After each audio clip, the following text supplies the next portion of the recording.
জীবনের শেষ রাত খাজা গরিবে নওয়াজ প্রত্যেকদিন খাদেম সাহেব হুজুরের কামরায় বাড়িতে থাকেন ঘুমান।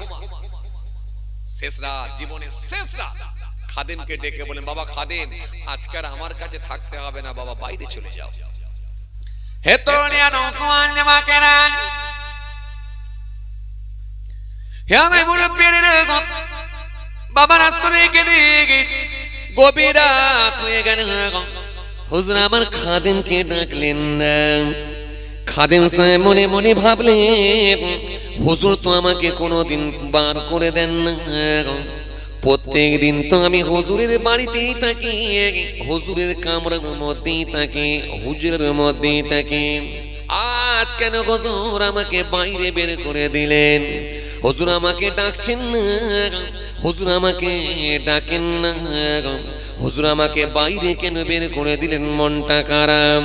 খাদেম সাহেব জাগ্রত অবস্থায় আছেন, খাদেম সাহেব জেগে আছেন। গভীর রাত্রিতে কখন হুজুর আমাকে ডাক দেবেন? বাবা খাদেম এখানে এসো বাবা। আমি যদি ওই সময় হুজুরের ডাকে উত্তর না দিতে পারি, বিয়াদবি হয়ে যাবে, হুজুরকে কষ্ট দেওয়া হবে, আমার চরম বিয়াদবি হয়ে যাবে। খাদেম সাহেব এই কথা মনে করে দেরি না করে ওই খাদেম সাহেব দরজার কাছে কানটা লাগিয়ে দিয়ে দাঁড়িয়ে আছে। কখন আমার হুজুর আমাকে ডাক দেয়, কখন আমার হুজুর আমাকে ডাক দেয়। গভীর রাত হয়ে গেল, হুজুর কোনো সারা শব্দ নাই, হুজুর ডাক দিচ্ছেন না, হুজুরের কোনো আওয়াজ নাই, হুজুর ডাক দেন না। গভীর রাত্রিতে হঠাৎ করে দেখা যায় কে যেন কামরার ভেতরে এসে হুজুরকে সালাম দেয়। আসসালামু আলাইকুম ইয়া ওলি আল্লাহ, আসসালামু আলাইকুম ইয়া খাজা গরিবে নওয়াজ। কে যেন হুজুরকে সালাম দেয়, আর হুজুর সালামের জবাব দেন। খাদেম সাহেব বাইরে থেকে দরজার কাছে কানটা লাগিয়ে আছেন, শুনতে পান। খাদেম সাহেব হতভম্ব হয়ে গেলেন, খাদেম সাহেব অবাক হয়ে গেলেন। আমার হুজুর কাকে সালাম দিচ্ছে? কে বা এসে আমার হুজুরকে সালাম দিচ্ছে? আমার হুজুর কার সঙ্গে কথোপকথন করে, কার সঙ্গে সালাম দেয়, কার সঙ্গে জবাব দেয়? এই সালাম দেওয়া আর জবাব দেওয়া এটা কার সঙ্গে হয়? আমি তো খাদেম দরজার সামনে কানটা লাগিয়ে আছি, দরজার সামনে দাঁড়িয়ে আছি। এই দরজা দিয়ে কেউ যদি প্রবেশ করত আমি খাদেম দেখতে পেতাম, কিন্তু না না, কেউ তো প্রবেশ করে না।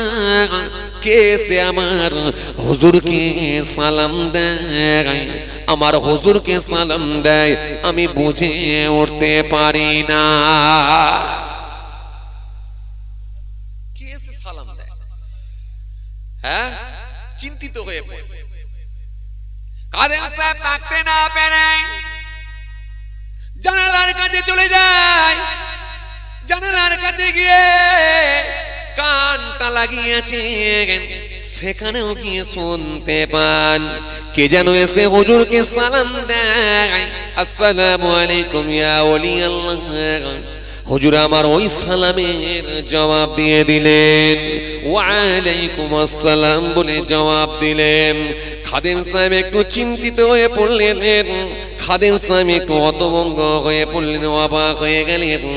জানালার সামনে এসে দাঁড়িয়েছি, এখানেও সালামের আওয়াজ পায়। কে সালাম দেয় এটা তো আমি বুঝে উঠতে পারি না। যাক, রাতটুকু কেটে যাক, ফজর হবে নিশ্চয়। আর ফজরের নামাজ পড়বেন বলে হুজুর বাইরে হবেন। ফজরের নামাজ পড়বেন বলে যখন হুজুর বাইরে হবেন, তখন আমার সঙ্গে মোলাকাত হবে, দেখা হবে। ফজরের নামাজ পড়বেন যখন হুজুর বাইরে হবেন, তো মোলাকাত হবে, দেখা হবে। কে হুজুরকে সালাম দিল সেটা বুঝে যাবে। এই কথা মনে করে খাদেম সাহেব সারা রাত ধরে কাটিয়ে দিলেন, সারা রাত ধরে কাটিয়ে দিলেন। একেবারে ফজর পর্যন্ত দরজার কাছে কান লাগিয়ে দাঁড়িয়ে আছেন। ফজরের আজান হয়ে গেল। মসজিদে যখন ফজরের আজান হয়ে গেল, খাদেম সাহেব জামাতে নামাজ পড়বেন বলে রেডি হচ্ছেন। আর মনে মনে ভাবছেন এবারে মনে হয় আমার হুজুর বার হবে, কিন্তু না না না না, দরজা খানা কেউ খোলে না আর হুজুরও বাহির হয় না। খাদেম সাহেব চিন্তা করে দেখলেন অনেক সময় কেটে গেছে, আর এরপরও যদি আমি লেট করি তাহলে ফজরের জামাত আমি আর পাবো না। কারণ আমার আল্লাহ কোরআনের মধ্যে বলেছেন ওয়ারকাউ মার রাকিন, রুকুকারীদের সঙ্গে রুকু করো, সিজদাকারীদের সঙ্গে সিজদা করো, তোমরা জামাতের সঙ্গে নামাজ পড়ো। একা যদি নামাজ পড়া হয় যা সওয়াব পাওয়া যায়, জামাতের সঙ্গে নামাজ আদায় করলে 27 গুণ সওয়াবের হকদার আল্লাহ করে দেয়। এইজন্য আমার আল্লাহ কোরআনের মধ্যে বলেছেন জামাতের সঙ্গে তোমরা নামাজ আদায় করো। আসসালাতু ইমাদুদ্দিন, মান আকামা ফাকাদ আকামাদ্দিন ওয়া মান তারাকাহা ফাকাদ হাদামাদ্দিন। নামাজ হলো ধর্মের খুঁটি, নামাজ হলো দ্বীনের খুঁটি। যে নামাজ কায়েম করলো দিন কায়েম করলো, যে নামাজ ছেড়ে দিল দিনকে ধ্বংস করলো, দিনকে খতম করলো, দিনকে শেষ করে দিল। এই জন্য আল্লাহ সুন্দর করে বললেন তোমরা নামাজ কায়েম করো। নবী আমার সুন্দর করে হাদিস দিয়েছেন তোমরা নামাজ কায়েম করো, নামাজ পড়ো, নামাজ পড়ো। এই জন্য আমার নবীকে জিজ্ঞাসা করা হয়েছিল আইয়ুন নাসে খায়রুন ইয়া রাসূলুল্লাহ, ইয়া রাসূলুল্লাহ হাবিবাল্লাহ, হুজুর কোন মানুষটা আল্লাহর দরবারে সবথেকে ভালো মানুষ হুজুর? নবী বললেন ক্বালা লিমান তালা আমরুহু ওয়া হাসুনা আমালুহু। নবী বললেন যার বয়স বেশি সাথে আমল ভালো। সাহাবায়ে কেরামেরা জিজ্ঞাসা করলেন আইয়ুল আমাল আহাব্বু ইলাল্লাহ আযজা ওয়া জাল, ইয়া রাসূলুল্লাহ হাবিবাল্লাহ, হুজুর মহান আল্লাহর দরবারে সবথেকে ভালো আমল কোনটা হুজুর? নবী বললেন ক্বালা আস-সালাতু আলা ওয়াক্তিহা, নামাজের সময় নামাজ পড়ে নেওয়া, এটাই হলো আল্লাহর দরবারে সবথেকে ভালো আমল।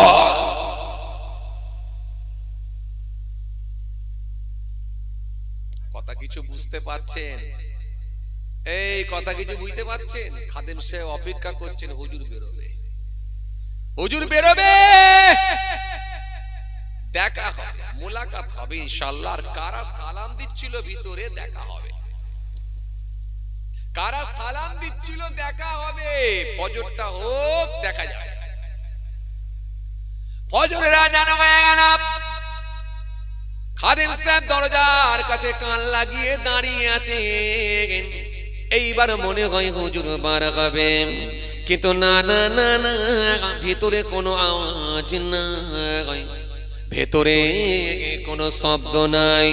হুজুর আমার বাহির হচ্ছেন না, হুজুর আর বাইরে আসছেন না।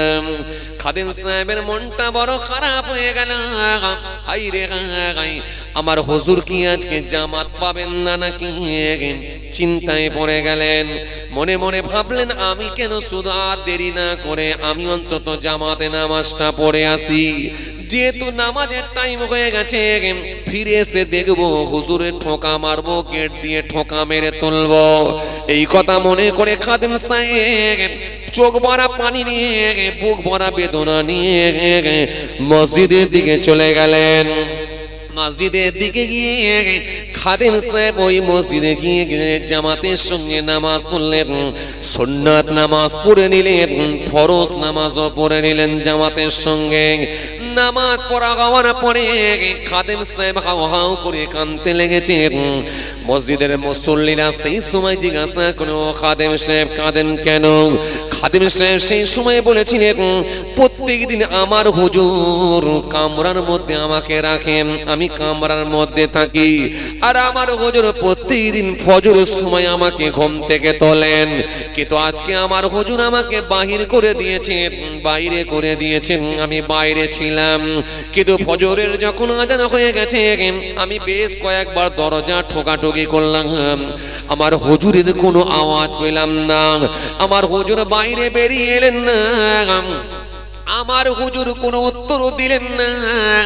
আমার হুজুরের কি হয়েছে আমি জানি না, তবে আজ রাতে আমি জানতে পেরেছি সারা রাত ধরে কত মানুষ হুজুরের সামনে গেছে আর হুজুরকে তারা সালাম দিয়েছে, হুজুর সালামের জবাব দিয়েছেন, অথচ আমি দরজার সামনে ছিলাম। কোন দিক দিয়ে তারা ঢুকলো আর বেরোলো তাও আমি জানি না। মানুষগুলো সব চিন্তিত হয়ে পড়লেন, ওই মসজিদের মুসল্লিগুলো বড় পেরেশানির মধ্যে পড়লেন। তারা থাকতে না পেরে সকলে দলবদ্ধভাবে ওই হুজুরের হুজরার সামনে চলে এলেন, এসে দরজাখানা ঠোকা দিতে লাগলেন।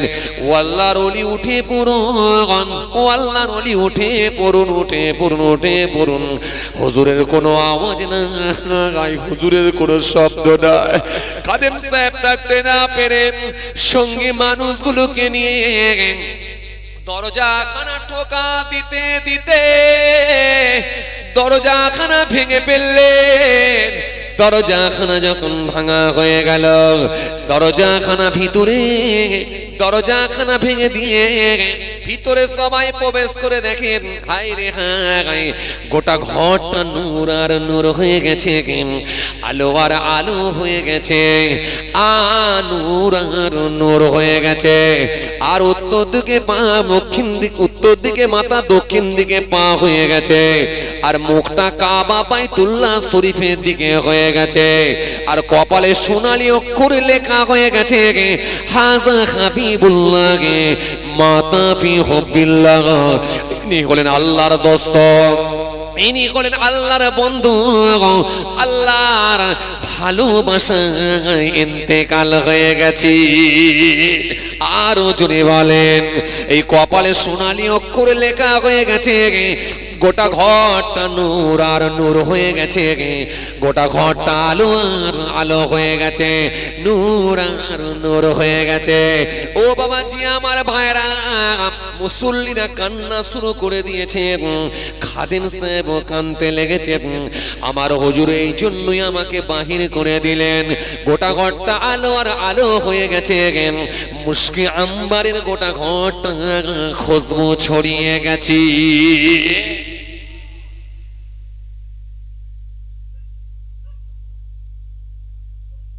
খাজা গরিবে নওয়াজ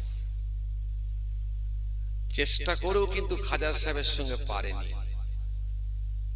হ্যাঁ, জাদুকর কিন্তু খাজা সাহেবের সঙ্গে পেরে উঠতে পারেনি, এটা অস্বীকার করার জায়গা। যেটা বলেছেন সেটা আল্লাহর দরবারে কবুল হয়েছে। এ তরুণিয়া নওজোয়ান জওয়াকেরা, ইয়া মাই মুরব্বিরা, বাবারা শুনে কেঁদে, এই জন্য আমার আল্লাহ সুন্দর করে বললেন, আল্লাহু ওয়ালিউল্লাযীনা আমানু ইউখরিজুহুম মিনাজ যুলুমাতি ইলান নূর ওয়াল্লাযীনা কাফারু আউলিয়াহুমুত তাগুত ইউখরিজুহুম মিনান নূরি ইলাজ যুলুমাত উলাইকা আসহাবুন নার হুম ফিহা খালিদুন। আল্লাহ সুন্দর করে বললেন, আল্লাহু ওয়ালিউল্লাযীনা আমানু ইউখরিজুহুম মিনাজ যুলুমাতি ইলান নূর। আমি আল্লাহ বলছি, আমি আল্লাহ হলাম ঈমানদারদের বন্ধু, তাদেরকে আমি আল্লাহ নিয়েছি অন্ধকার হইতে আলোর দিকে। জোরে হয় না, আরো জোরে বলেন। ঈমানদারকে আমি আল্লাহ আলোতে পৌঁছে দেব, তার সামনে লটারির দোকান থাকবে, ঈমানদার যাবে না। তার সামনে জুয়া খেলা চলবে, ঈমানদার যাবে না। ঈমানদার যাবে মসজিদে, ঈমানদার যাবে মসজিদে, ইমানদার যাবে রমজান মাসে, ইমানদার রোজা রাখবে, কিন্তু লটারির দোকান সামনে থাকবে, ইমানদার যাবে না। কেন? আমি আল্লাহ কথা দিচ্ছি, ওদেরকে আমি আল্লাহ দিয়েছি অন্ধকার হইতে আলোর দিকে। ওয়াল্লাযীনা কাফারু আউলিয়াহুমুত তাগুত ইখরুজুনাহুম মিনান নূরি ইলা যুলুমাত। আর অবিশ্বাসীদের অভিভাবক হলো শয়তান, সে নিয়ে যায় আলো হইতে অন্ধকারের দিকে। শয়তানের কাজ হলো অন্ধকারে পৌঁছে দেওয়া, শয়তানের কাজ হলো জুয়া খেলায় পৌঁছে দেওয়া, শয়তানের কাজ হলো লটারির টিকিট কাউন্টারে পৌঁছে দেওয়া, শয়তানের কাজ হলো মদের আড্ডায় পৌঁছে দেওয়া, শয়তানের কাজ হলো গীবতের আড্ডায় পৌঁছে দেওয়া, শয়তানের কাজ হলো মহিলা সমিতিতে পৌঁছে দেওয়া। আমি আল্লাহ বলছি উলাইকা আসহাবুন নার, ওরাই দোজখবাসী, হুম ফিহা খালিদুন, সেখানে তারা চিরকাল অবস্থান করবে, সেখানে তারা চিরকাল থাকবে, বাঁচাবার কেউ থাকবে না। এই জন্য ইমানদার যারা হবে, মুমিন যারা হবে, পৃথিবীর জমিনে তারা পাশ কাটিয়ে কাটিয়ে কাটিয়ে কাটিয়ে চলবে, গায়ে কাদা লাগতে দেবে না, যে কোনো ভাবে নিজেকে পাশ কাটাবে। এই পাশ কাটিয়ে কাটিয়ে যদি নিজেকে বাঁচিয়ে নিতে পারো, নিশ্চিত ভাবে আল্লাহর সঙ্গে কানেকশন সম্পর্ক হবে। এই জন্য ইমানদার লোকের জন্য দুনিয়াটা হলো জেলখানা। কেন? আমার নবী জানিয়ে দিয়েছে ইমানদারদের জন্য দুনিয়াটা হবে জেলখানা। এই দুনিয়াটা তাদের জেলখানার মতো হয়ে যাবে। এই দুনিয়ায় তারা বন্দী থাকবে, গলা খুলে তারা যে ঘুরে বেড়াতে পারবে না, গলা খুলে তারা যেখানে যা ইচ্ছা তাই করতে পারবে না। আর অবিশ্বাসীরা বেঈমানদের জন্য হবে পৃথিবীটা জান্নাত, পৃথিবীটা তাদের জন্য হবে বালাখানা জান্নাত। ওরা যা খুশি করবে, কিন্তু মুমিন কিন্তু তাদের মতো চলাফেরা করতে পারবে না। এই জন্য মুমিনের চলা, মুমিনের হাঁটা, মুমিনের খাওয়া, মুমিনের ঘুমানো, মুমিনের পান করা, মুমিনের কাজ, মুমিনের কর্ম সবটাই নবী আনা তরিকায় হবে। এই জায়গায় যখন আপনি পৌঁছে যাবেন, 100% আপনার জবানে দোয়া আল্লাহর দরবারে ইনশাআল্লাহ কবুল হবে। জোরে বলতে পারেন না? মহব্বতে হয় না? শুধু যে দাড়ি রাখার নাম মুমিন ইমানদার এমনটা নয়, শুধু যে মাথায় টুপি পরার নামই মুমিন ইমানদার এমনটা নয়। আপনি যখন ইমানদার মুমিন হিসেবে আল্লাহর কাছে, আপনি যখন আল্লাহর কাছে মনোনীত হয়ে যাবেন, মুমিন হিসেবে আল্লাহর কাছে যখন স্বীকৃতি পাবেন, আল্লাহ যখন আপনাকে কবুল করে নেবেন, তখন মনে রাখবেন আপনার জবানের দোয়াটাও আল্লাহর দরবারে 100% কবুল হবে। কিন্তু বড় আফসোস, আমরা তো সব একসঙ্গে পাইলে মারি। আমাদের মুখে দাড়ি আছে, মাথায় টুপি আছে, আবার ঠোঁটে মিথ্যাও আছে। আমাদের মুখে দাড়ি আছে, মাথায় টুপি আছে, বড় জুব্বা আছে, বাড়িতে বন্ধনও ঢুকে আছে। আমাদের মুখে দাড়ি আছে, মাথায় টুপি আছে, বড় জুব্বা আছে, আবার ভেতরে একটা বড় মাপের অহমিকা নিয়ে ঘুরে বেড়াচ্ছি, অহংকারও আছে। আমাদের মুখে দাড়ি আছে, মাথায় টুপি আছে, বড় জুব্বা আছে, কিন্তু আবার বাড়িতে দেখা যাচ্ছে হারাম খাদ্যও ঢুকে যাচ্ছে। আমাদের মুখে দাড়ি আছে, মাথায় টুপি আছে, বড় জুব্বা আছে, কিন্তু আমাদের মনেতে বড় মাপের হিংসাও আছে। সুতরাং এই মুমিনের খাতায় ঢোকাটা, ইমানদারের খাতায় ঢোকাটাই কঠিন হয়ে গেছে, যার কারণেই তো দোয়া কবুল হয় না। নাহলে চাচা আমার এত নামাজ পড়ছে আর এত দোয়া করছে, কবুল হবে না মানে? 18 বছর দোয়া করছে চাচা, আল্লাহ একটাই দোয়া চাইছি, আল্লাহ আল্লাহ একটাই দোয়া চাইছি, আল্লাহ আল্লাহর অন্য দোয়া চাইনি, একটাই দোয়া চাইছি, আল্লাহ আল্লাহ তুমি আমাকে একটা ভালো জামাই মিলিয়ে দিও। 16 বছর পরে যখন মেয়ের বিয়ে দেবে বলে জামাই খুঁজছে, অবশেষে মিলল একটা মস্ত বড় গেঁজাখোর জামাই। তার মানে যা বললো তার উল্টো হয়ে গেল, দোয়া কবুল হয় না, দোয়া কবুল হয় না। আসলে দোয়াটা কবুল হলো না কেন? গোড়াই গোলমাল, ভিত খারাপ। এই ভিত খারাপ যদি না হয় দোয়া কবুল হবে না কেন? খাজা বাবা তো ওলি ছিলেন, নবী ছিলেন না। বড় পীর সাহেব তো ওলি ছিলেন, নবী ছিলেন না। ফুরফুরা শরীফ দাদা হুজুর কেবলা ওলি ছিলেন, নবী ছিলেন না। কাইয়ুমুজ্জামান বড় হুজুর কেবলা, মুফতি আজম ইজলা হুজুর, মারিফাতের ভান্ডার সিজলা হুজুর, মাদাজা ওলি হযরতের ন হুজুর, আশেকে রাসূল সুলতানুল ওয়াইজিন আমার নানা জান ছোট হুজুর, সব ওলি ছিলেন, আল্লাহর ওলি হয়ে গিয়েছিলেন, কিন্তু নবী ছিলেন না। পিন্নগরী আমার দাদাজান হুজুর কেবলা ওলি ছিলেন কিন্তু নবী ছিলেন না। ওলি ছিলেন কিন্তু নবী ছিলেন না। নবীর দরজা বন্ধ কিন্তু ওলির দরজা খোলা। এরা প্রত্যেকই ওলি ছিলেন। বসিরহাট আল্লামা রুহুল আমিন রাহমাতুল্লাহ আলাইহি ওলি ছিলেন কিন্তু নবী ছিলেন না। সব ওলি কিন্তু তাদের প্রত্যেকটা জবানের দোয়া, প্রত্যেকটা কথাই আল্লাহর দরবারে কবুল হয়েছে। আর শিকারের জায়গা আছে। এখনো আর কেন রে মিছে খোদাই ভুলে রইলি, এখনো আর কেন রে মিছে খোদাই ভুলে রইলি। যার দয়াতে এমন সুন্দর, যার দয়াতে, যার দয়াতে এমন সুন্দর মানব জনম পেলি, তারে ভুলে গেলি। এখনো আর কেন রে মিছে খোদাই ভুলে রইলি। যার দয়াতে এমন সুন্দর মানব জনম পেলি, তারে ভুলে গেলি, তারে ভুলে গেলি। আল্লাহুম্মা সাল্লি আলা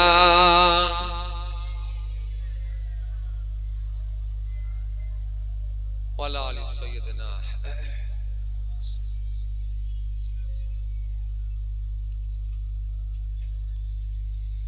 এই দুনিয়ায় আসার আগে কোনখানে তুই ছিলিস?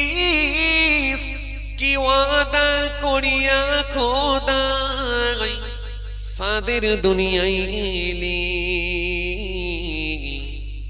তারে ভুলে গেলি। এখনো আর কেন রে মিছে খোদাই ভুলে রইলি। যার দয়াতে এমন সুন্দর, যার দয়াতে, যার দয়াতে এমন সুন্দর মানব জনম পেলি, তারে ভুলে গেলি। এখনো আর কেন রে মিছে খোদাই ভুলে রইলি। আল্লাহুম্মা সাল্লি আলা, আওয়াজ দিয়ে পড়ে ওয়ালা আলি সাইয়্যিদিনা।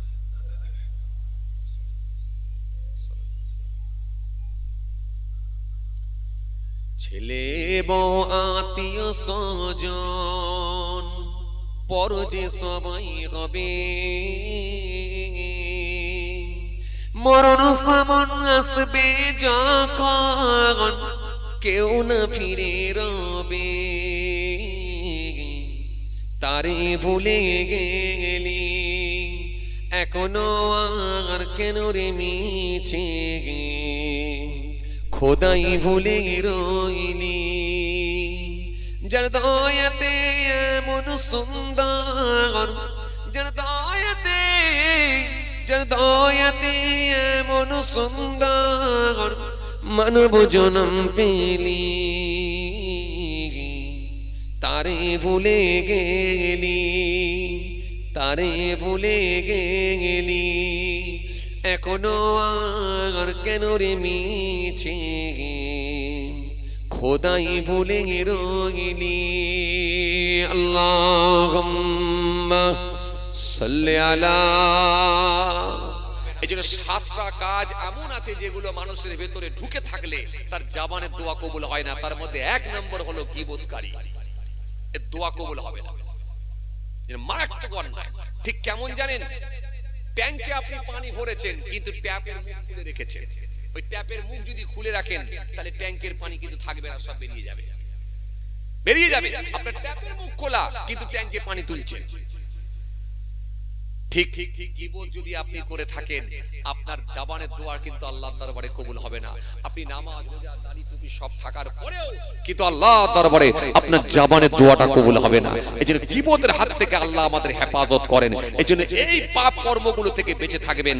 এজন্য আপনাদের বললাম চায়ের দোকানে বেশি সময় ইনভেস্ট করবেন না। আর আপনার কি বললাম মাচাই বসবেন না, ক্লাব ঘরে সময় দেবেন না।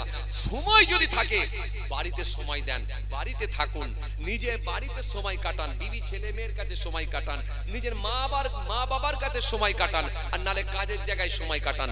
সময়টা 10টা বন্ধুর কাছে যেন নষ্ট করতে যাবেন না। সময় 10টা বন্ধুর কাছে নষ্ট করতে গিয়ে আপনি জানেন না পাপ কর্মের সঙ্গে যুক্ত হয়ে আপনার আমলকে আপনি বরবাদ করে দেবেন। কথা কিছু বুঝতে পারছেন? হ্যাঁ, 1 নম্বরে কি গীবতকারীর জবানের দোয়া কবুল হয় না। দ্বিতীয় নাম্বার 2 নম্বরে কি? দ্বিতীয় নাম্বার 2 নম্বরে বলা হারাম ভক্ষণকারী। হারাম ভক্ষণকারীর জবানে তো আল্লাহ দরবারে কবুল হবে না। যদি কোনো ব্যক্তি হারামের সঙ্গে যুক্ত থাকে, যদি কোনো ব্যক্তি হারাম খাদ্যের সঙ্গে যদি সম্পৃক্ত হয়, যদি কোনো ব্যক্তি হারাম কাজের সঙ্গে যদি যুক্ত হয়, যদি কোনো ব্যক্তি হারাম ব্যবসা করে, তার জবানে তো আল্লাহ দরবারে কবুল হবে না। যদি সে হারাম ব্যবসার সঙ্গে যদি যুক্ত হয়। এজন্য মনে রাখবেন বাবাজি আমার ভাইরা, যে জিনিসটা খাওয়া হারাম, যে জিনিসটা ব্যবহার করা হারাম, সেটা বিক্রি করা হলো হারাম। তার মানে মদ যেমন খাওয়া হারাম, অমনি মদ বিক্রি করাও হারাম। সুদ যেমন খাওয়া হারাম, সুদের লেনদেন করাটাও হলো হারাম। ও বাবাজি আমার ভাইরা, বাবাজি আমার ভাইরা, লটারির টিকিট কাটা যেমন হারাম, ওই পয়সায় খাওয়াটাও হলো হারাম। হারমোনিয়াম বাজানো হারাম, বিক্রি করাও হলো হারাম। এজন্য হারামের ব্যবসাও করতে পারবেন না, আর হারামের পয়সায় খাদ্য ভক্ষণ করতে পারবেন না। যে জিনিসটা মাকরুহ, ওই জিনিসটা বিক্রি করাও হলো মাকরুহ। যে জিনিসটা ব্যবহার করা মাকরুহ, যে জিনিসটা খাওয়া মাকরুহ, ওই জিনিসটা বিক্রি করাও হলো মাকরুহ। যেমন বাবাজি আমার ভাইরা, বিড়ি বলা যেতে পারে, সিগারেট বলা যেতে পারে, এরকম কিছু নেশার কিছু দ্রব্য আছে, নেশার কিছু জিনিস আছে যেগুলো ব্যবহার করা বিক্রি করাও, যেগুলো ব্যবহার করা খাওয়াও মাকরুহ, সেদিন বিক্রি করাও হলো মাকরুহ। এবারে মাকরুহ 2টো ভাগ আছে, একটা হলো মাকরুহ তাহরিমি, আর একটা হলো মাকরুহ তানজি। একটা হলো হালালের কাছাকাছি, আর একটা হলো হারামের কাছাকাছি। তার মানে ওই বিড়ি খাওয়াটা এত বড় পাপ, সেটা হলো হারামের কাছাকাছি। আর হারামের কাছাকাছি যে পাপটা হবে, সেটাকে পুরোপুরি পাপ মনে করি চলতে হবে। এই জন্য এটা বড় পাপ মনে করে, বড় মাপের গুনাহ মনে করি চলতে হবে।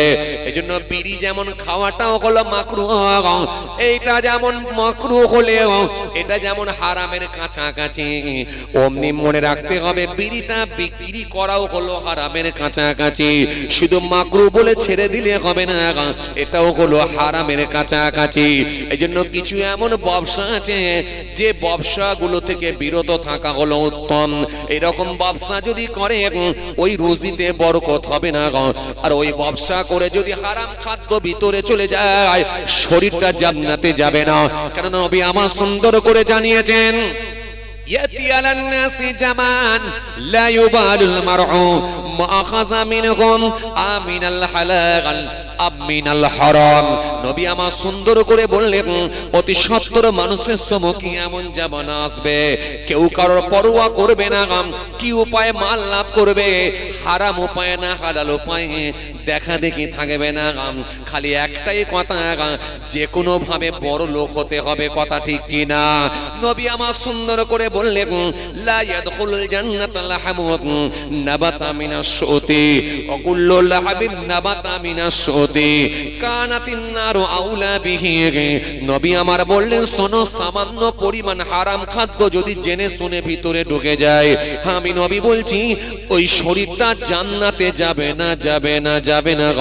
সামান্য পরিমাণ হারাম খাদ্য যদি ভিতরে চলে যায় জেনে শুনে ওই শরীরটা আল্লাহর জান্নাতে যাবে না।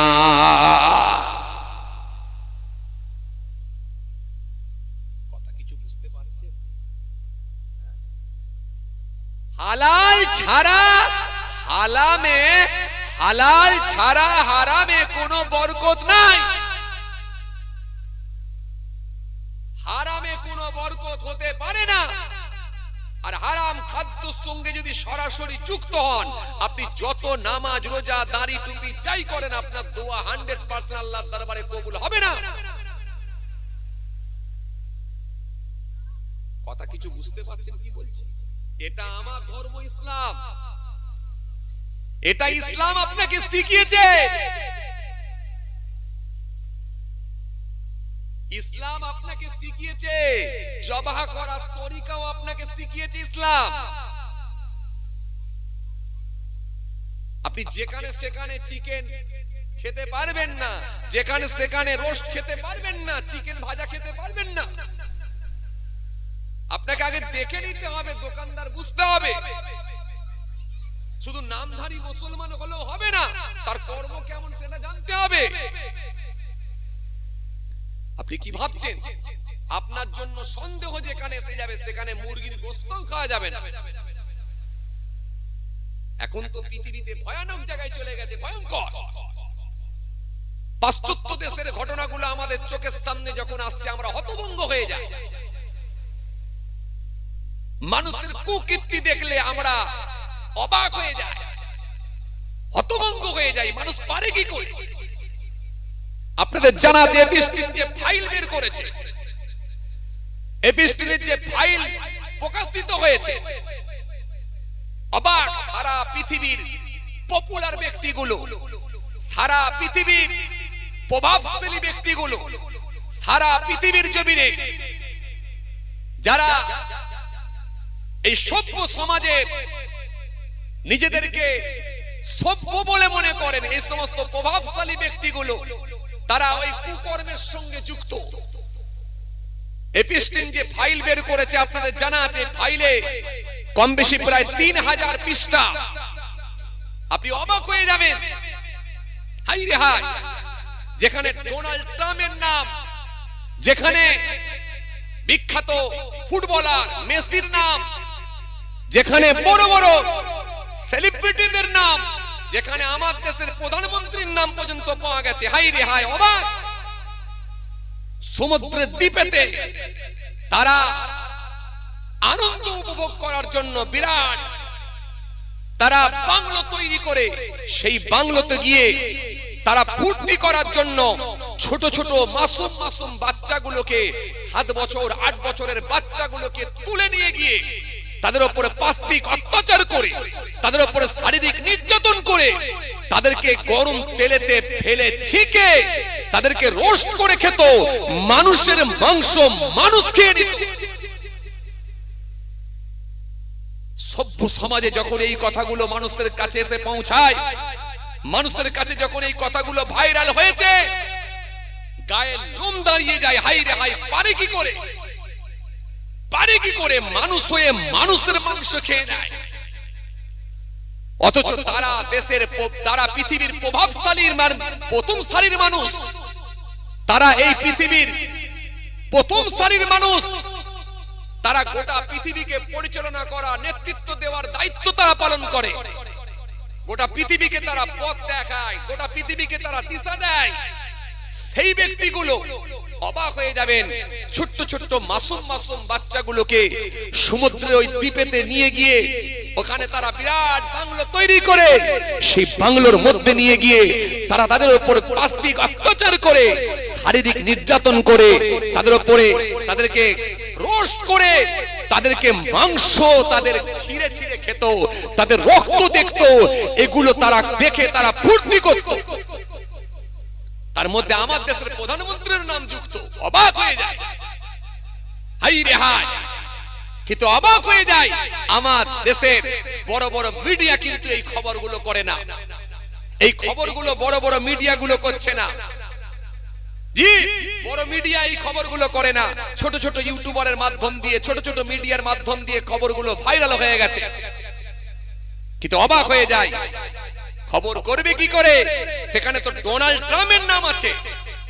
সামনে যদি কোনো মোল্লা কিংবা সামনে যদি কোনো মোহাম্মদ অমুক, পেছনে যদি কোনো মোল্লা থাকতো, কোনো শেখ থাকতো, তাহলে দেখতেন আমার দেশের মিডিয়াগুলো লাফানো দেখতে। অবাক হয়ে যাবে। লজ্জা করে না? লজ্জা করে না? বিধানসভার ভেতরে গিয়ে বড় বড় কথা বলেন, লজ্জা করে না? আপনার মতো বিধায়িকা, আপনারা বিধায়ক হয়েছেন, বিধায়িকা হয়েছেন, একটা কমিউনিটিকে নিয়ে সব সময় আপনারা নানা রকম ভাবে মিথ্যা তকমা লাগিয়ে দিয়ে, নানা রকম ভাবে একটা কমিউনিটিকে নিয়ে আপনারা বেফাস মন্তব্য করায়, এটাই কি আপনাদের কর্ম? এটাই কি কাজ? লজ্জা করে না আপনাদের? আপনারা বিধায়িকা হয়েছেন, বিধায়ক হয়েছেন, মানুষকে পরিষেবা দেওয়ার জন্য, জনগণের কাজ করার জন্য আপনাদেরকে বিধায়ক বানিয়েছে, বিধায়িকা বানিয়েছে।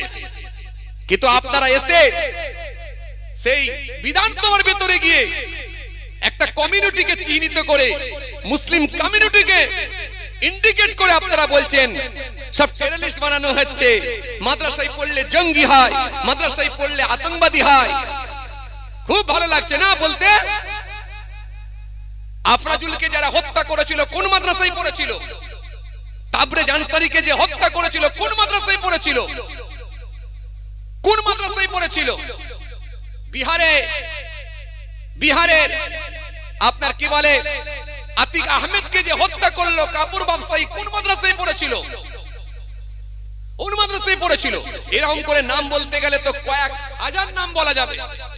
এরা কোন মাদ্রাসার স্টুডেন্ট? আমরা সোশ্যাল মিডিয়ার মাধ্যম দিয়ে দেখতে পাই আপনাদের দলের লোকেরা মানুষের ঘরে ঘরে তরোয়াল দিয়ে আসছে। এরা সব কোন মাদ্রাসার স্টুডেন্ট, কোন মাদ্রাসার ছাত্র? মনে রাখবেন, মাদ্রাসায় পড়ে জঙ্গি হয় না, মাদ্রাসায় পড়ে আতঙ্কবাদী হয় না, মাদ্রাসায় পড়লে টেররিস্ট হয় না। এটা আপনার ভুল ধারণা। খবর নেন, মাদ্রাসায় পড়েছিল এপিজে আবুল কালাম হয়েছে, মাদ্রাসায় পড়েছে, মাদ্রাসায় পড়েছে হ্যাঁ মাওলানা আবুল কালাম আজাদ হয়েছে, মাদ্রাসায় পড়েছে, মাদ্রাসায় পড়ে ডক্টর হয়েছে, ইঞ্জিনিয়ার হয়েছে। কে বলেছে আপনাকে হয় না? আইপিএস হয়েছে, কে বলেছে? মাদ্রাসায় মানবতার শিক্ষা দেওয়া হয়, মাদ্রাসায় সম্প্রীতির শিক্ষা দেওয়া হয়, মাদ্রাসায় মনুষ্যত্বের শিক্ষা দেওয়া হয়, মাদ্রাসায় বড় ছোট মানামারির শিক্ষা দেওয়া হয়, মাদ্রাসায় বড়দেরকে শ্রদ্ধা করার শিক্ষা দেওয়া হয়, মাদ্রাসায় ছোটদেরকে স্নেহ করার শিক্ষা দেওয়া হয়, মাদ্রাসায় আল্লাহর কোরআনের শিক্ষা, নবীর হাদিসের শিক্ষা দেওয়া হয়। মাদ্রাসায় শিক্ষা দেওয়া হয় ওয়াবুদুল্লাহ ওয়া লা তুশরিকু বিহি শাইয়্যা ওয়া বিল ওয়ালিদাইনি ইহসান ওয়া বিযিল কুরবা ওয়াল ইয়াতামা ওয়াল মাসাকিন ওয়াল জারিজিল কুরবা ওয়াল জালিল জুনুব ওয়াস সাহিবি বিল জানবি ওয়া ইবনিস সাবিল ওয়া মা মালাকাত আইমানুকুম ইন্নাল্লাহা ইউহিব্বু মান কানা মুখতালান ফাখুরা। মাদ্রাসায় এই শিক্ষা দেওয়া হয়, বাপের সেবা করো, মায়ের সেবা করো, মা বাপের সঙ্গে মার্জিত ভাষায় কথা বলো, এই শিক্ষা দেওয়া হয়। তাই অবাক হয়ে যাবেন, সারা পৃথিবীতে একটা ইমামকে দেখাতে পারবেন না সে তার আর্থিক অবস্থা খারাপের কারণে, আর্থিক অবস্থা স্বচ্ছ না হওয়ার কারণে তার বাপকে বৃদ্ধাশ্রমে ভরে দিয়েছে, একটা এরকম আপনি দেখাতে পারবেন না তথ্য, কিন্তু আপনাকে আমি দেখিয়ে দেবো কত ডাক্তার কত মাস্টার সে তার বাপকে বৃদ্ধাশ্রমে ভরে দিয়েছে, মাকে বৃদ্ধাশ্রমে ভরে দিয়েছে, কিন্তু মাদ্রাসায় পড়ে ইমাম সাহেব তার বাপকে কোনোদিন বৃদ্ধাশ্রমে ভরে না। চ্যালেঞ্জ করলাম দেখাতে পারবেন না। অথচ পৃথিবীর জন্য সব থেকে সীমিত বেতনের যদি কোনো চাকরি থাকে সেটা হলো আমার মনে হয় ইমামতির চাকরি। পারবেন না দেখাতে। শুধুমাত্র সর্বসময় উস্কানিমূলক কথাবার্তা বলে, কখনো মুসলিমকে নিয়ে, মুসলমান একটা কমিউনিটিকে নিয়ে, একটা সম্প্রদায়কে নিয়ে, কখনো কোরআন শরীফকে নিয়ে ভুল ব্যাখ্যা করে, অপব্যাখ্যা করে, কোরআনকে নিয়ে তারা নানা রকম বাজে মন্তব্য করে কোরআনকে কলুষিত করার চেষ্টা করে। কিন্তু মনে রাখবেন, আল্লাহর কোরআনকে বাজে মন্তব্য করে আর ইসলাম ধর্মকে নিয়ে বাজে কথা বলে এইভাবে কোনোদিন একটা দল টিকে থাকতে পারে না। সময় হয়ে আসছে, দেখেন মানুষ যখন বুঝতে শিখবে, মানুষ যখন সজাগ হবে, আপামার জনতা যখন এক জায়গায় জমায়েত হবে, এক জায়গায় একত্রিত হবে, এক প্ল্যাটফর্মে যখন আসবে, এদেশের হিন্দু মুসলমান শিখ ইসাই যেমন ব্রিটিশদের বিরুদ্ধে লড়াই করেছিল, সংগ্রাম চালিয়েছিল, ব্রিটিশদেরকে এদেশ থেকে বিতাড়িত করেছিল, একটা সময় আসবে যখন হিন্দু মুসলমান শিখ ইসাই সকলে যখন এক প্ল্যাটফর্মে চলে আসবে, তখন আপনাদের অবস্থা কিন্তু ব্রিটিশদের থেকেও খারাপ হবে। আপনি অবাক লাগে আজকে আমরা কোথায়? দেশের প্রথম সারির মানুষগুলো, সারা পৃথিবীর প্রথম সারির মানুষ যারা সারা পৃথিবীকে পরিচালনা করে, নেতৃত্ব দেয়, এরা মানুষের মাংস খায়। একটা বাঘ, সে বাঘের মাংস খায় না।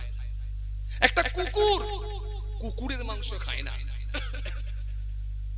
একটা ভাল্লুক, ভাল্লুকের মাংস খায় না। একটা সিংহ, সিংহর মাংস খায় না। কিন্তু এরা মানুষ বলে দাবি করে।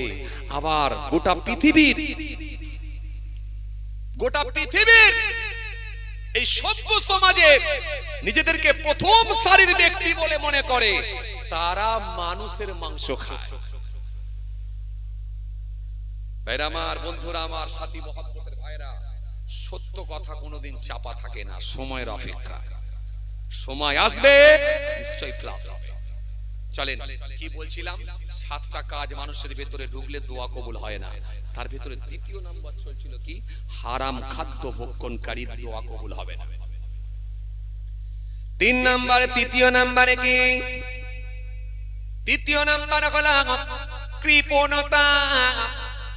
যে ব্যক্তি কৃপণ, এই কৃপণতা যার ভেতরে আছে বাবা, যে মানুষটা কৃপণ ব্যক্তি, এরও জাবানে দোয়া আল্লাহ দরবারে কবুল হবে না। কৃপণ লোকের জাবানে দোয়া কবুল হবে না। আপনার যেমন আর্থিক অবস্থা যেমন, ঠিক সেরকমই কিছু হলেও আল্লাহর রাস্তায় দান দিতে হবে। কেননা আমার আল্লাহ কোরআনের মধ্যে বললেন, আল্লাযীনা ইউমিনুনা বিল গায়বি, যারা গায়েবের উপরে বিশ্বাস করবে, আল্লাযীনা ইউমিনুনা বিল গায়বি ওয়া ইয়াকিমুনাস সালাহ, আর তারা নামাজ আদায় করবে, ওয়া বিম্মা রাযাকনাহুম ইউনফিকুন, আর আমি আল্লাহ তাদেরকে যা রিজিক দিয়েছি তা থেকে আমার রাস্তায় কিছু ব্যয় করবে। এজন্য আল্লাহ রাস্তায় কিছু ব্যয় করতে হয়। এজন্য আল্লাহ কোরআনের মধ্যে বললেন, আরাইতাল্লাযী ইউকাযযিবু বিদ্দীন ফাযালিকাল্লাযী ইয়াদুল ইয়াতীম ওয়া লা ইয়াহুদ্দু আলা তুআমিল মিসকিন ফাওয়াইলুল লিল মুসাল্লিন الذين هم عن صلاتهم ساهون الذين هم يراءون ويمنعون الماعون।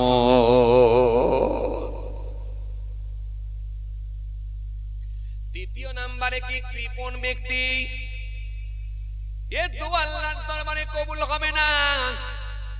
এর ভেতরে যদি কেউ কৃপণ ব্যক্তি থাকে, মনে রাখবেন আল্লাহ আপনার যেমন অওকাত দিয়েছেন তার উপরই কিছু না কিছু আল্লাহ রাস্তায় দান দিতে হয়, কিছু না কিছু আল্লাহ রাস্তায় শরীক হতে হয়। আপনাকে ৭২,০০০ টাকা গরু দিতে বলা হয় না, বরং আপনার আওকাত আছে, আপনি একটা সুন্দর চেহারার গরু দেখে, শক্ত সবল একটা সতেজ গরু দেখে আপনি গরু দেন, কিন্তু দামের কোনো ফিক্সড করে দেওয়া হয় না যে এত দামেরই দিতে হবে। এই জন্য একটা সতেজ গরু, সুস্থ গরু, চাঙ্গা গরু দেখে, সুন্দর দেখা গরু দেখে, চোখে লাগা গরু দেখে আপনি একটা কুরবানি দেবেন। এটা ইসলাম আপনাকে শিখিয়েছে। এই জন্য ইসলাম বলেনি যে ৭২,০০০ ৭৮,০০০ টাকা দামি গরু দাও, এটা কিন্তু ইসলাম বলে না। এই জন্য আপনার যেমন পয়সা, যেমন আওকাত, আপনি যদি সাহেবে নিসাব হয়ে থাকেন, আপনাকে একটা কুরবানি দিতে হয়। কিন্তু ১ লাখ টাকা, ১.৫ লাখ টাকা, ৭২,০০০ ৭৮,০০০ টাকা কোনো দাম নির্দিষ্ট করা হয় না। যেমন পয়সা আপনি তেমন মাপের গরু দেন, যদি সাহেবে নিসাব আপনি হয়ে থাকেন। এই জন্য বাবাজি আমার ভাইরা, আল্লাহ আপনার যদি আওকাত দিয়ে থাকে, আপনাকে কিছু জাকাতও দিতে হয়, সেটা জাকাত আপনাকে দিতে হবে। আর বাবাজি কুরবানিও আপনাকে দিতে হবে। কেননা বাবাজি আমার ভাইরা ভালো করে শুনে রাখেন, এটা আল্লাহর নির্দেশ, আল্লাহর হুকুম। কেন আপনার দ্বারাই কিছু গরিবের কাছে আমার আল্লাহ টাকা, অর্থ পৌঁছে দেবেন। এই জন্য বাবাজি আমার ভাইরা, আল্লাহ যদি আর্থিক অবস্থা আপনার স্বচ্ছ করে থাকে, আপনি খবরদার যেন কৃপণ হয়ে যাবেন না। আর মানুষ যখন আপনার সামনে এসে হাত বাড়াবে, হাতটা পাতবে, ওই সময় খালি হাতে যেন কাউকে পাঠিয়ে দেবেন না। আর ঈদের দিনে যখন নামাজ পড়তে যাবে, পাশের বাড়ির এতিম মিসকিন বেওয়া যদি থাকে, তার চোখের পানি অন্তত মুছিয়ে দিয়ে নামাজ পড়তে যাবেন। কেন এই শিক্ষাটা আমার নবী শিখিয়ে দিয়েছেন। নবী আমার সুন্দর করে বললেন, ওয়াবিল ওয়ালিদাইনি ইহসান। আমার আল্লাহ কোরআনের মধ্যে সুন্দর করে বলেছেন, সুন্দর করে আমার আল্লাহ জানিয়েছেন, ওয়াবিল ওয়ালিদাইনি ইহসান ওয়াবিযিল কুরবা ওয়াল ইয়াতামা ওয়াল মাসাকিন। আমার আল্লাহ পর কোরআনের আয়াত দিয়ে জানিয়ে দিয়েছেন, ওই এতিম মিসকিনের সঙ্গে ভালো আচরণ, ভালো ব্যবহার করার নির্দেশটা আল্লাহ দিয়ে দিয়েছেন। এই জন্য বাবাজি আমার মায়ের খবরদার যেন কৃপণ হয়ে যাবেন না। কৃপণ ব্যক্তির জবানে দোয়া আল্লাহর দরবারে কবুল হবে না। আল্লাহ আপনার যেমন আওকাত দিয়েছেন, তার উপরই আপনি সন্তুষ্ট থাকবেন। আর যেমন পারবেন তেমন কিছুটা মানুষের সামনে তুলে ধরবেন। খবরদার একান্ত যদি নাও পারেন, আর্থিক অবস্থা যদি ভালো না হয়, অল্প কিছুটা হলো দেবেন। আর এতিমের মাথায় একটু হাতটা বুলিয়ে দেবেন, হাতটা একটু বুলিয়ে দেবেন। ঈদের নামাজ পড়তে যাওয়ার আগে এতিমের মাথাতে একটু হাতটা বোলাবেন। ঈদের দিনে একটু হাতটা এতিমের মাথায় বোলাবেন। কেননা নবী আমার জানিয়ে দিয়েছেন, ওই এতিমের মাথায় হাত বোলানো মানে আমি রাসূলুল্লাহ আমার মাথায় হাত বুলিয়ে দেওয়া। আর ওই এতিমের মাথায় হাত বোলানো মানে আমি রাসূলুল্লাহ আমার মাথায় হাত বোলানো। এতিমেকে ভালোবাসা মানে আমাকে ভালোবাসা। আমি রাসূলুল্লাহ বলি, শোনো, ওই এতিম বাচ্চাটার মাথায় যখন হাত বুলিয়ে দেবে, ওর মাথাতে যতগুলো চুল থাকবে, যতগুলো চুল তোমার ওই হাতের তালুতে স্পর্শ করবে, হাতের তালুতে ঘষা খাবে, আমার আল্লাহ খুশি হয়ে গিয়ে ততগুলো নেকি, ততগুলো সওয়াব আল্লাহ তোমার নেকির খাতাতে আল্লাহ লিখে দেবে।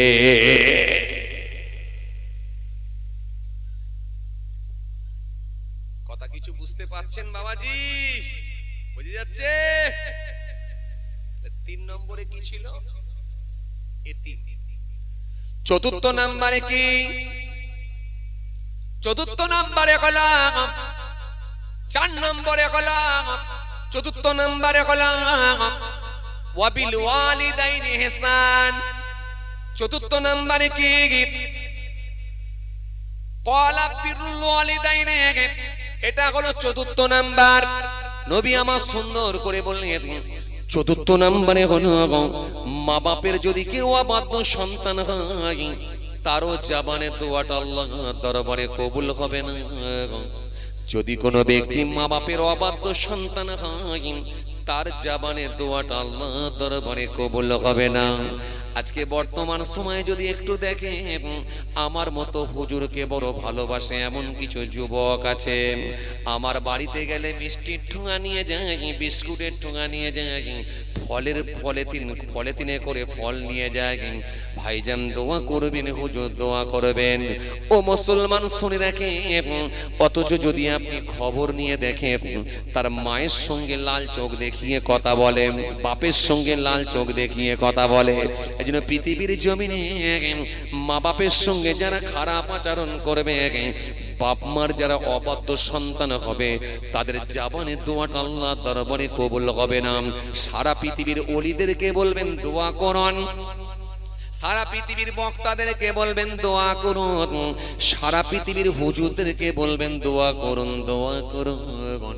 আর আপনি যদি আপনার মায়ের সঙ্গে যদি খারাপ আচরণ করে, মা যদি বদদোয়া করে, মনে রাখবেন মায়ের বদদোয়াটা আল্লাহ দরবারে কবুল হবে। এজন্য নবী আমার জানিয়ে দিয়েছে, হুমা জান্নাতুকা ওয়া নারুকা, তোমাদের পিতামাতা তোমাদের জন্য জান্নাত, তোমাদের পিতামাতা তোমাদের জন্য জাহান্নাম। বাপ মা যদি পক্ষে থাকে, আল্লাহ পক্ষে থাকে, আর মা বাপ যদি বিপক্ষে হয়ে যায়, আল্লাহ বিপক্ষে হয়ে যায়। এই জন্য আমার নবী বললেন, 3 শ্রেণীর মানুষের দোয়া কবুল হবে, দাওয়াতিল মাজলুম, দাওয়াতিল মুসাফির ওয়া দাওয়াতিল ওয়ালাদিহি। নবী বললেন 3টে শ্রেণীর মানুষের দোয়া কবুল হয়, তার ভেতরে মাজলুম ব্যক্তি, মুসাফির ব্যক্তি, আর ছেলে মেয়ের জন্য পিতা মাতার দোয়া, আব্বা মায়ের দোয়া 100% আল্লাহ দরবারে কবুল হয়। চতুর্থ নম্বরে হলো পিতা মাতার অবাধ্য সন্তান, তার দোয়া কবুল হবে না। কথা বুঝে আসছে কি বলছি? পিতা মাতার সঙ্গে সর্বসময় ভালো আচরণ, ভালো ব্যবহার, মার্জিত ভাষায় কথা, হাসি মুখে কথা। বাপের বয়স হয়ে গেছে, মায়ের বয়স হয়ে গেছে, আপনার উপরে ঘন ঘন রেগে যাচ্ছে, একটু খিটখিটে হয়ে গেছে, আপনি যে আপনার উপরে যখন রেগে যাচ্ছে, আপনি যেন তার সঙ্গে যেন চড়া মেজাজে কথা বলবেন, তার উপরে চড়াও হবেন, তার সঙ্গে কোনো বচসা তৈরি করবেন না, তার উপর আপনি উত্তেজিত হবেন। আপনি চুপ করে যান, মাথা নিচু করে শুনুন। যদি মনে হয় যে আমি শুনতে পাচ্ছি না, তাহলে একটু সাইডে চলে যান। খবরদার মুখের উপরে কথা বলে জাহান্নামের রাস্তা ক্লিয়ার করতে যাবেন না। এখন অনেক যুবক আছে ছোটবেলায় বাপকে হারিয়ে ফেলেছে, মাকে হারিয়ে ফেলেছে। এখন যাদের আছে আলহামদুলিল্লাহ, আমরা মাপ চেয়ে নিতে পারবো, সুযোগ আছে। আমরা মা বাবার সঙ্গে ভালো আচরণ করব, ভালো ব্যবহার করব, সুযোগ আছে। কিন্তু যাদের মা বাপ নাই, অনেক যুবক আছে বাপ হারিয়ে ফেলেছে, অনেক যুবক মাকে হারিয়ে ফেলেছে। এখন হারিয়ে যদি কেউ ফেলে, বা অনেক চাচাও আছে তার বাপকে হারিয়ে ফেলেছে, মন চাইছে বাপ থাকলে একটু ভালো ব্যবহার করতাম, মার্জিত ভাষায় কথা বলতাম, একটু ভালো খাবার কিনে নিয়ে এসে খাওয়াতাম, মা থাকলে একটু ভালো ব্যবহার করতাম, একটু ভালো খাবার নিয়ে এসে মাকে খাওয়াতাম। কিন্তু মা এখন নাই, মা আল্লাহর ডাকে সাড়া দিয়েছে, মা কবরে চলে গেছে। এখন মৃত্যুর পরে কিছু কাজ আছে, মৃত্যুর পরেও কাজ আছে, 5টা কাজ। কটা কাজ? কথা বলে না, কটা কাজ? 5টা কাজ। মৃত্যুর পরেও নবী শিখিয়ে দিয়ে গেলেন, তোমার বাবা যদি ইন্তেকাল হয়ে যায়, কবরে চলে যায়, তারপরেও তোমার উপরে 5টা কাজ বর্তাবে। এই 5টা কাজ যদি তুমি করতে পারো, তোমার মা বাপকে আমার আল্লাহ খুশি করে দেবে। যদি বলতে পারেন না, একটু মহব্বতে হয় না, তোমার পিতামাতাকে আল্লাহ রাব্বুল আলামিন খুশি করে নেবেন তোমার উপরে। 7টা এমন কাজ আছে মানুষের ভেতরে যদি ঢুকে থাকে, তার দোয়া কবুল হবে না আল্লাহর দরবারে। এজন্য এমন কিছু কাজের সঙ্গে যুক্ত না হওয়াটাই ভালো, যাতে করে আল্লাহর দরবারে দোয়া কবুল হয় না, দোয়া কবুল হয় না। 7টা এমন কাজ আছে যেগুলো মানুষের ভেতরে ঢুকে থাকলে দোয়া কবুল হবে না। কিতাবের মধ্যে তার ভেতরে 1 নম্বর, দেখেন দেখিনি এগুলো আপনার আমার ভেতরে, আমাদের ভেতরে আছে নাকি, মিলিয়ে নেন তো। তার ভেতরে 1 নম্বর, নাম্বার 1, 1 নম্বর, গীবতকারীর দোয়া আল্লাহর দরবারে কবুল হবে না। গীবতকারী, গীবতকারী বোঝেন আপনারা? এর কথা ওকে, ওর কথা ওকে, সে সত্য হোক মিথ্যা হোক, তাতে কিছু জুড়ে দিয়ে হোক, তাকে কিছু কাটছাট করে হোক, নিজের মতো তৈরি করে হোক, কিছু মানুষ দেখবেন এরকম গীবতকারী সমাজে আছে না? না, কথা বলে না, আছে না? নাই, আছে। এজন্য কয়েকটা জায়গা খুব খতরনাক জায়গা। এক, চায়ের দোকান, যেখানে 5 মেসালি লোক এক জায়গায় বসে। এখানে যদি আবার চায়ের দোকানদার কেউ থাকে, তার আবার রাগ হয়ে যাবে, বলবে হুজুর তার মানে ঘুরিয়ে ঘাড়িয়ে আমার কাস্টমার কাটাতে এসেছে। আমি কিন্তু কাস্টমার কাটাতে আসিনি আপনার। চায়ের দোকানে আপনি যান, চা খান, চলে আসেন, এতে আমার কোনো আপত্তি নেই। কিন্তু মনে রাখবেন, আপনি যদি কিতাব থেকে দেখেন, দুনিয়ার মধ্যে উৎকৃষ্ট জায়গা, ভালো জায়গা, সেটা হলো বাইতুল্লাহ, আল্লাহর ঘর। আর দুনিয়ার মধ্যে নিকৃষ্ট জায়গা, খারাপ জায়গা, সেটা হলো বাজার, চায়ের দোকান। এই বাজার, চায়ের দোকান, এটা নিকৃষ্ট জায়গা বলা হয়েছে, কারণ ওখানে 5 মেসালি লোকের ওঠা বসা। তবে আমি আপনার কাস্টমার কাটাতে আসিনি। আপনি চা খান, নিশ্চিত ভাবে আপনি 1 কাপ কেন 3 কাপও চা খেতে পারেন, আপত্তি নেই। কিন্তু ওইটাই আমি বোঝাতে এসেছি যে আপনি ওখানে সন্ধ্যেবেলা যাবেন, রাত 10:30টা পর্যন্ত বসে থাকবেন, এটা কিন্তু ইসলাম আপনাকে কখনো সমর্থন করেনি। আপনি সময় ওখানে ইনভেস্ট করতে পারবেন না। আপনি ওখানে যদি দীর্ঘক্ষণ ধরে সময় ইনভেস্ট করেন, তাহলে জানবেন কিছু শুকনো পাপ হওয়ার সম্ভাবনা থাকবে। নামাজ, রোজা, দাড়ি, টুপি থাকার পরেও এমন কিছু পাপ, এমন কিছু শুকনো পাপ ভেতরে ঢুকে যাবে, এটা আপনার অজান্তে হবে। এমন একটা গল্প শুরু হয়ে যাবে, সেটা কোন রাজনীতির বিষয় নিয়ে হতে পারে, কোন রিলেটিভ কাউকে নিয়ে হতে পারে, কোন প্রতিবেশী কাউকে নিয়ে হতে পারে, দিল্লি নিয়ে হতে পারে, রাজ্য নিয়ে হতে পারে, বুথ নিয়ে হতে পারে, পঞ্চায়েত নিয়ে হতে পারে, এরপরে দেখা যাবে হয়তো ব্যক্তি কেন্দ্রিক কাউকে নিয়ে হতে পারে। তাহলে একটা সমালোচনা, আলোচনা করার জায়গা হচ্ছে এই ঠিক। এজন্য এই জায়গাগুলো খুব ভয়ঙ্কর জায়গা, মানুষের আমল খেয়ে নিতে পারে, মানুষের আমল বিনষ্ট হতে পারে এই জায়গাগুলো। এজন্য গীবতকারীর দোয়া আল্লাহর দরবারে কবুল হবে না। 7টা কাজ যদি ভেতরে ঢুকে যায়, করো না কেন, তার জবানের দোয়া কবুল হবে না। তার মধ্যে 1 নম্বর হলো গীবতকারী। কিছু লোক আছে দেখবেন বানিয়ে বানিয়ে কথা বলে, তৈরি করে কথা বলে। বানিয়ে বানিয়ে তৈরি করে কথা কেমন? আমি একটা মিসাল দিলে আপনারা খুব ভালো বুঝবেন। একটা যদি মিসাল দিই, মনে করুন আপনার মেয়ের বিবাহ আপনি ঠিক করে ফেলেছেন। কোথায়? সেই বসিরহাট সংগ্রামপুরে আপনি আপনার মেয়ের বিয়ে ঠিক করেছেন। আলহামদুলিল্লাহ, ভালো কথা। একেবারে কথাবার্তা একেবারে এতটাই আগিয়ে গেছে, 100% হয়ে গেছে, ডেটটা পর্যন্ত হয়ে গেছে। চায়ের দোকানে গিয়ে পাশের বাড়ির লোকটা জানতে পেরে গেছে যে আপনার মেয়ের বিয়ের ডেট আপনি ঠিক করে ফেলেছেন সংগ্রামপুরে, বসিরহাট সংগ্রামপুরে। আপনার পাশের বাড়ির লোক জানতে পেরে গেল চায়ের দোকানে গিয়ে, মাথা গরম, অমুকের মেয়ের বিয়ে হয়ে যাবে আমার পাশের বাড়ি, চট করে বিয়ে হয়ে যাবে, ভালো জায়গায় হবে, মাথা গরম। ব্যাস, ওই চায়ের দোকান থেকে যে কোনো ভাবি হোক, ওই ছেলে পক্ষর বাড়ির কারো না কারো নাম্বার জোগাড় করে ফেলেছে। জোগাড় করে ফেলে একদিন আপনার ওই পাশের বাড়ির লোকটা ফোন লাগিয়ে দিয়েছে। কোথায়? যেখানে আপনার বিআই বাড়ি হবে, বিআই সাহেবকে ফোন।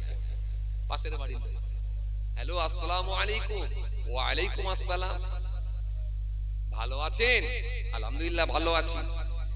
বলে কত রকমের গল্প টল্প করে ভালো মন্দ সব জিজ্ঞাসা করে, ভাই শুনছি নাকি আপনার ছেলের বিয়ে হচ্ছে আমার গ্রামে অমুকের মেয়ের সঙ্গে। বলে হ্যাঁ।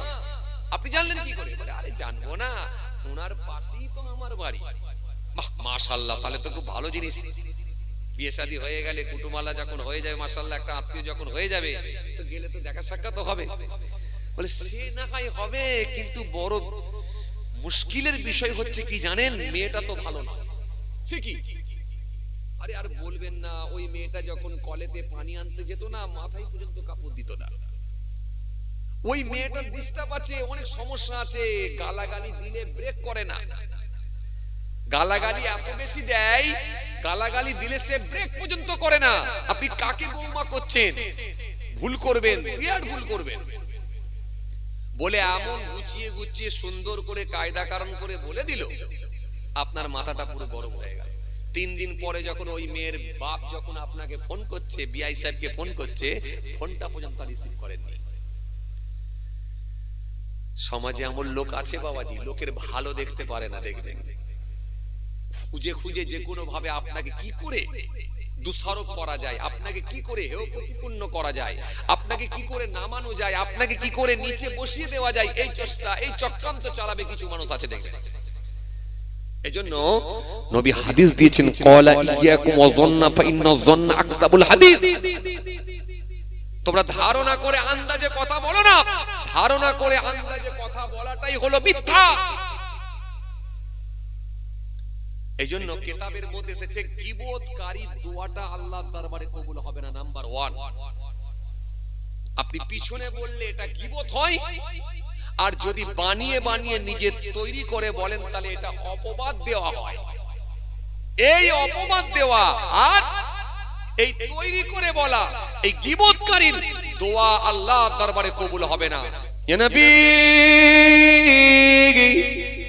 সালাম আলাইকা ইয়া রাসূল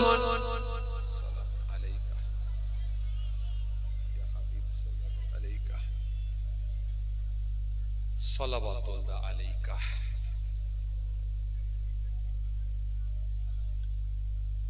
আমায় নবীর আব্বাজান আবদুল্লাহ, আমার নবীর আম্মাজান আমেনা, আমার নবীর দুদুমা হালিমা, আমার নবীর রওজা মদিনা, ইয়া নবী সালাম আলাইকা। আরো জোরে ইয়া রাসূল ইয়া হাবিব সালাম আলাইকা সালাওয়াতুল্লাহ আলাইকা।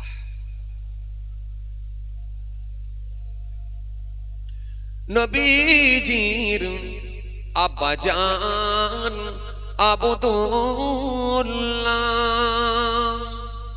নবীজির আম্মাজান আমেনা, নবীজির দুধমা হালিমা, আমার নবীর রওজা মদিনা, ইয়া নবী সালাম ইয়া রাসূল সালাম।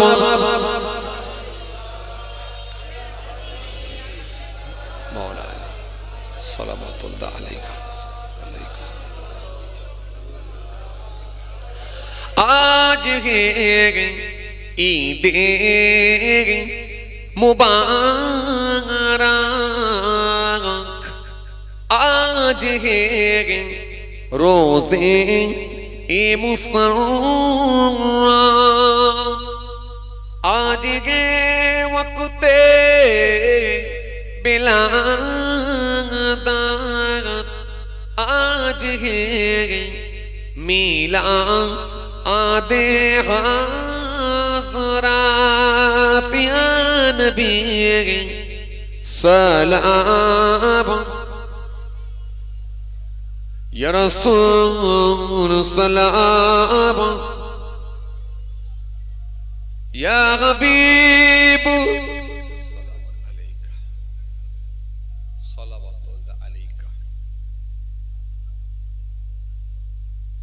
मीम से मदीने ही वाले हे से हसमी ही वाले मीम से मेरा वाले दाल से दीदार वाले या नबी सलाम या रसूल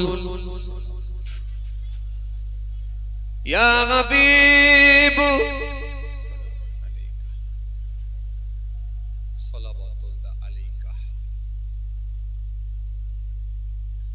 সবাই বসেন আলহামদুলিল্লাহ খুব ভালো লাগছে আল্লাহর শুকর প্রতি বছরই আপনারা আসেন এই মাহফিল প্রতি বছরই অনুষ্ঠিত হয় প্রতি বছরই আপনারা এই মাহফিলে আসেন স্বতঃস্ফূর্তভাবে আপনারা দানও দেন নিজেদের ময়মুরব্বীদের কথা মনে করে নিজেদের কবরবাসী যারা হয়ে গেছেন তাদের কথা মনে করে আজকে দোয়ার মাজলিস হয় মাশাআল্লাহ এই গুরুদহ নাকি গ্রামটা এই গুরুদহ গ্রামের যুবক ভাইদের প্রচেষ্টায় আমাদের মোহতারাম হাসান ভাই আরো সব ভাইরা আছেন আমি সবার নাম জানি না সকলের চেষ্টায় আপনাদের সকলের সহযোগিতায় মহান স্রষ্টার কৃপায় স্রষ্টার দয়ায় প্রতি বছরই এই মাহফিল অনুষ্ঠিত হয় আলহামদুলিল্লাহ এবছর আল্লাহ করিয়েছেন একেবারে সাজানো গোছানো মাহফিল দেখতে কত সুন্দর লাগছে কোনো দিক দিয়ে ত্রুটি নাই কোনো দিক দিয়ে ডিস্টার্ব নাই আল্লাহ মাহফিলকে কবুল করেন আমরা জোরে বলি আল্লাহুম্মা আমিন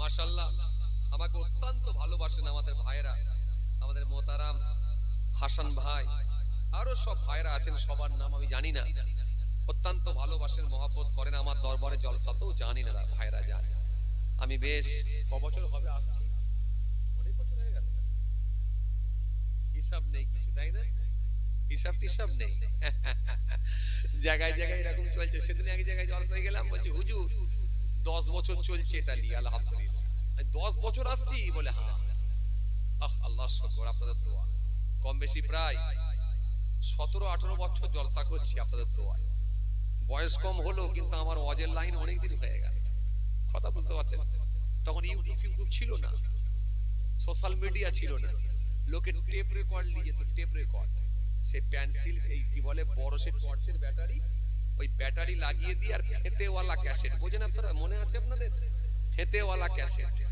বোঝেন মনে আছে ওই ফেতেওয়ালা ক্যাসেট একসঙ্গে মারলে রেকর্ড হবে ওয়াজ তুলবে রেকর্ড হবে কথা বুঝতে পারছি ওই হচ্ছে তখন প্রথম টেপ রেকর্ডে ওয়াজ রেকর্ডিং হতো তারপরে আস্তে আস্তে ছোট মোবাইল বেরোলো চিপ সিস্টেম চিপ না সিডি ক্যাসেট বেরোলো সিডি ক্যাসেট তারপরে বেরোলো চিপ সিস্টেম চিপ লাগিয়ে দিয়ে রেকর্ড আর ওই চিপ খুলে নিয়ে আবার কম্পিউটারে ইন্টারনাল মেমোরিতে রেকর্ড করে নিয়ে আবার মোবাইলে বিক্রি করতো তখন কথা বুঝতে পারছেন তখনকার দিনে তারপরে প্রত্যেকের হাতে হাতে এখন মোবাইল ফোন এসে পৌঁছে গেছে এখন তো আর চিপ টিপ লাগে না 299